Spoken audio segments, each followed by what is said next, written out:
So this lesson, what we're going to do is coordinate geometry questions, but we are targeting some of the weirder questions. So where in my collection of questions it says odd question or weird question or funky question, those are the ones that we're going to look at today, or a selection of them. So something a little bit different than the classical ones that we use when we're first learning coordinate geometry. So here we have the point A has coordinates -1, 6, and the point B has coordinates 7, 2. And we're asked to find the equation of the perpendicular bisector of AB, giving your answer in the form y equals mx plus c. Nothing too odd there. A little bit unusual that they ask us for y equals mx plus c, but they must have a reason. If we look quickly at part 2 though, they tell us that a point C on the perpendicular bisector has coordinates PQ. The distance OC is 2 units, where O is the origin. Write down 2 equations involving P and Q and hence find the coordinates of the possible positions of C. So this is now slightly different. Okay, we're building equations, we're solving simultaneous equations, and it's all worded a little bit different. So back to the beginning to get that equation of that bisector to start with. Okay, perpendicular bisector, we must be through the middle of AB, and we must be perpendicular gradient. So in order to do that, we're going to need the middle of AB, and we're going to need that gradient. So for point on line, we want the midpoint of AB, which equals -1 plus 7 over 2, 6 plus 2 over 2. So the midpoint of AB is 6 over 2 is 3, and 8 over 2 is 4. So for the gradient of the bisector,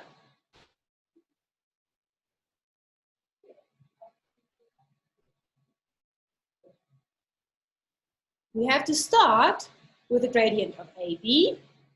So little m for gradient, MAB equals y change over x change, 6 minus 2 over -1 minus 7, which gives us 4 over -8, which is -1/2. Okay, but that was the gradient of AB. From there we step to, therefore, M perpendicular bisector equals, flip the fraction, change the sign, because M1, M2 equals -1 for perpendicular lines. So we want to give that reasoning in full, even when the question is slightly different to normal. So we've got the point, we've got the gradient. For equation, perpendicular bisector. We've only got 1 point and 1 gradient in this question, now that we're working with, but we'd rather cover our bases and keep our good habits. So we have our gradient equals 2, and we have our point equals 3, 4, and then it's all the way back to your best friend, y minus 4 equals 2x minus 3. So y minus 4 equals 2x minus 6, y equals 2x minus 2. And we are in y equals mx plus c form. No fractions to deal with in this question, so we are quite happy. The equation of the perpendicular bisector in y equals mx plus c as they requested. We go back to the question and we just double check. Perpendicular bisector, yep. Form y equals mx plus c. Done, sorted, ready to move on. So we know we have the perpendicular bisector is y equals 2x minus 2, just so that it's there for reference. A point C is somewhere on that bisector with coordinates PQ. Now the distance OC is 2 units, where O is the origin. Okay, so we know that it's on the bisector and we've got a distance. Write down two equations, or there we go, we have two pieces of information, involving P and Q, and hence find the coordinates of the possible positions of C. Two equations, two unknowns, simultaneous solution. So, I like to make it very clear as to what it is I'm using. So, using C on bisector. Doesn't want to write bisector today, this pen. Okay, we know that if PQ is on the bisector, it's going to satisfy that equation. So when Y is Q equals to P minus 2. Straightforward, nice and simple, no need to do anything to that one. Okay, using the distance OC. This is now our other equation. So our distance is 2, so 2 equals the square root of, well, O is the origin, which is 0, 0. So P minus 0 all squared is just P squared, and Q minus 0 all squared is just Q squared. Now it's not so lucky to have a square root in there, so let's square both sides. 4 equals P squared plus Q squared. Now we've got two lovely equations and we are ready to go. We've even got Q as a subject. Unfortunately, we're going to just have to square either one of them, so we may as well keep it as it is. So for solution, we would say then that 4 equals P squared plus 2P minus 2 all squared. So 4 equals P squared plus 2P, 2P, 4P squared, minus 4 minus 8P plus 4. Okay, we can collect some like terms, move things across. So 0 equals 5P squared minus 8P, and 4 minus 4 disappears. Quadratic, two terms. So a standard factorization, P, 5P minus 8. So we get that P equals 0 or P equals 8 over 5. So in this case, Q would equal 2 times 0 minus 2 from that original linear equation, so much easier to work with. So here, Q would equal minus 2. And here, Q would equal 2 times 8 over 5 minus 2. So Q would equal 6 over 5. So these are just values of P and Q. They asked specifically for coordinates of possible positions of C. So let's bring it all the way back. Possible coordinates for C, and we can tie it together. It would then be 0 minus 2 or 8 over 5, 6 over 5. Two possible coordinates that would fulfill those relationships that they gave us in that original question. So there was nothing actually too off the wall there. It just looks a bit different when they phrase it like that in the question. So let's have a look at this one. The diagram shows the curve y equals 2x to the 5 plus 3x cubed in the line y equals 2x intersecting at points A, O, and B. Show that the x coordinates of A and B satisfy this equation. 2x to the 4 plus 3x squared minus 2 equals 0. Part 2, solve the equation 2x to the 4 plus 3x squared minus 2 equals 0, and hence find the coordinates of A and B, giving your answers in an exact form. So, this one at first glance is pretty straightforward. We have an intersection and we have a solution. But remember, we want to step it up and we need to make sure that our understanding is thorough. So, in order to find the x coordinates of A and B, all we would do is a simultaneous equation. So we would say that 2x to the 5 plus 3x cubed equals 2x. We bring everybody over to one side. 2x to the 5 plus 3x cubed minus 2x equals 0. Well, obviously we've lost an x. That's because we factorized it. 2x to the 4 plus 3x squared minus 2 equals 0. And this is great, but we are not finished, okay? Because they say, show that the x coordinates of a and b satisfy this equation. Well, there it is.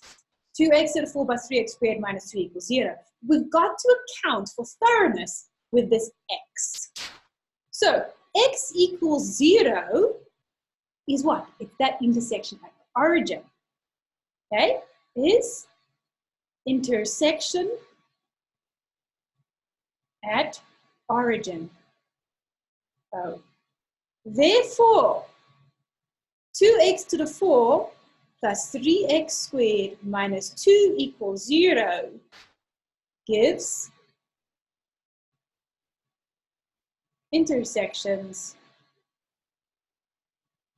A and B. So we're not just factorizing and then saying, oh, that equals 0. We say this x equals 0 actually has a value, it has a point. And the reason that we don't involve it in our answer is because that is the origin intersection, which we are not working with. We are working with A and B, and therefore, this is the quartic equation that we're going to solve for, A and B. So moving on to actually solving that quartic, we would have 2x to the 4 plus 3x squared minus 2 equals 0. Right, ladies and gentlemen, boys and girls, all the people watching. Straight into factorization. No let u equal. By this stage of the game, we should be happy factorizing quadratics with funkier things going on. So 2 is prime, so it can only go in one. X to the 4 will be an x squared and an x squared. 2 is prime again, so 2 or 2. Well, we need a 4 and a 1 to get a 3. So there's our 2, there's our 1. So, unlike signs, big one positive, so we have plus 2 and we have minus 1. So, from this we get x squared equals a half. And we get x squared equals minus 2. And we think, we turn our brains on and we don't just say, oh, error on my calculator. We say, this one has no real solution. So therefore, it cannot give the answers for A and B, because A and B are both definitely real numbers. So x squared equals a half. They want our answers in an exact form, so we should be working with our brains turned on and not just trusting our calculator. Okay? So if x squared equals a half, x equals plus or minus 1 over root 2. If you do this on your calculator, it's going to automatically rationalize. And I can promise you that the answers in the memo are not rationalized, neither should you need to do this on your calculator. So we need the full coordinates, so we need some y values. So at x equals 1 over root 2, y equals 2 by 1 over root 2, y equals 2 over root 2. At x equals minus 1 over root 2, y equals 2 by minus 1 over root 2, y equals minus 2 over root 2. So, final coordinates as they requested in exact form. A is our negative intersection. So, coords of A would be minus 1 over root 2 minus 2 over root 2. And our coords of B, which was our positive intersection, would be 1 over root 2 and 2 over root 2. So we've got two final coordinates One for the negative intersection A, one for the positive intersection B, and they are both in exact form as requested.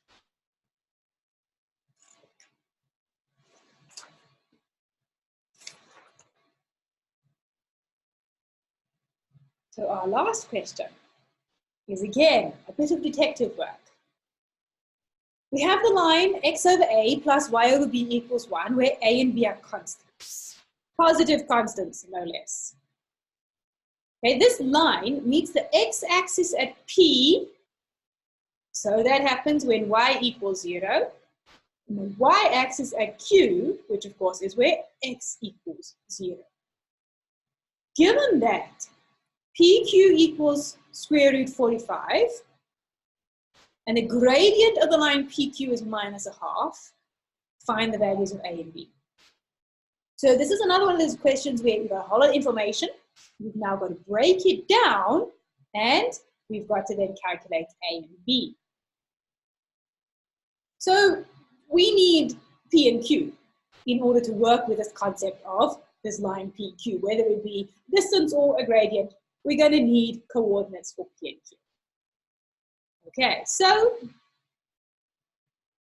coordinates P and Q.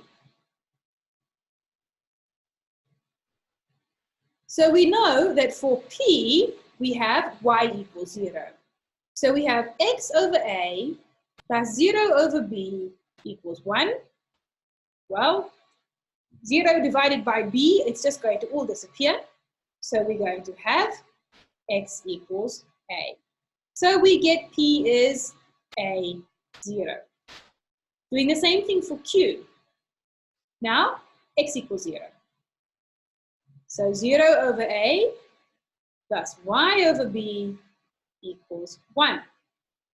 There's nothing to divide, then none of those get anything. So y equals b. Now we have the point Q equals 0, b. Now we've got coordinates that we can work with. So we'll start off with that. Distance. PQ equals square root 45. Using distance, PQ. Well, if it equals root 45, then we could just skip our square roots, but just to keep you comfortable for now, square root 45 is going to equal a to 0 is just going to be a squared plus b to 0 is just going to be b squared. So we can then go straight to 45 equals a squared plus b squared. One equation in terms of a and b, one piece of information used. Gradient is -1/2. So using gradient PQ, so little m PQ, we know that -1/2 is going to equal y change over x change. So b minus 0 over 0 minus a. Okay, well, we got negatives on both sides. We can get rid of those. And we can get rid of the fractions as well. So we would have then that a equals 2b. Much nicer to work with. And now you can see, like in the first question, we've actually ended up with two relatively straightforward equations that we can work with to solve the values. So,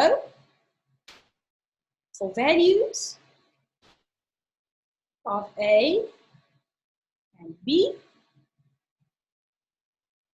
we've got 45 equals a squared plus b squared, and we've got a equals 2b, so it's a straightforward substitution. So 45 equals 2b, substituting in brackets, all squared, plus b squared. So 45 equals 4b squared plus b squared. 45 equals 5b squared. B squared equals 9. B equals plus minus 3. Every time you take a square root, you get two answers. However, they told us A and B are positive constants. So, given b is greater than 0, therefore b equals 3 only. Okay, so we're working at that next level where we're working through and we're really understanding and we're giving clear information as to what it is we're doing and why we're doing it. So when b equals 3, a equals 2 times 3, a equals 6. So our final values, just to make sure that there is no confusion at all, a equals 6, b equals 3. Positive constants, values for a and b. So you can see that we're still using exactly the same techniques. We're still using exactly the same formulas. It's just that our questions are phrased slightly differently. So whenever you come across a question that looks a bit different or sounds a bit different, there's no need to freak out, because the idea is they're still testing exactly the same content. They're just putting it a little bit differently so that it's a little bit more fun, maybe a little bit more of a challenge, but you're still going to use exactly the same skills to answer.